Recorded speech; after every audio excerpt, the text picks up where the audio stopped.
ഈ movable immovable രാശികളൊക്കെ നമ്മൾ പറഞ്ഞിട്ടുണ്ട്.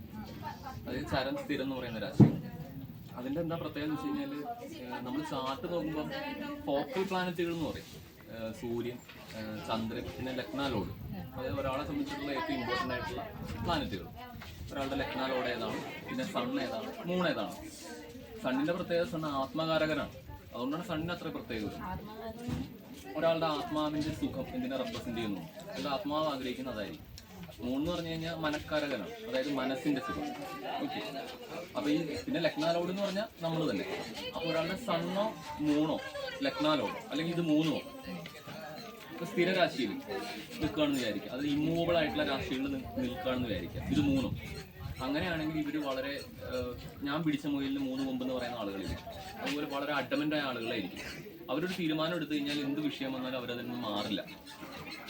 അതേസമയം ഒരാൾ മൂവബിൾ രാശിയിലാണെന്ന് വിചാരിച്ചു, അതായത് അയാളുടെ സൂര്യനും ചന്ദ്രനും ലഗ്നാലോടും മൂവബിൾ രാശിയിലാണെങ്കിൽ അവർ കുറച്ചും കൂടി ഫ്ലെക്സിബിളായ ആളുകളായിരിക്കും. അതായത് ഇപ്പോൾ അവരൊരു തീരുമാനം എടുത്താലും നമ്മൾ അവരെ പറഞ്ഞ് നമുക്ക് കൺവിൻസ് ചെയ്യിക്കാൻ പറ്റും. അവരവരുടെ തീരുമാനത്തിൽ നിന്ന് മാറാൻ തയ്യാറാണ്, കുറച്ചും കൂടി ഫ്ലെക്സിബിളായ ആളുകൾ. പക്ഷേ ഇമ്മൂവബിൾ ആയിട്ടുള്ള രാശിയിലാണെങ്കിൽ അവരൊരിക്കലും മാറില്ല. ഇതിൽ ഏറ്റവും പ്രാധാന്യം ലഗ്നാലോഡിനാണ്.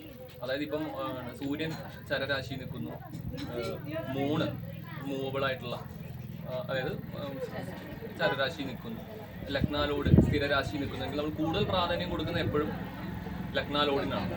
അത് കഴിഞ്ഞാൽ പ്രാധാന്യം വരുന്നത് സൂര്യന്, അത് കഴിഞ്ഞാൽ ചന്ദ്രൻ. മനസ്സിലായോ?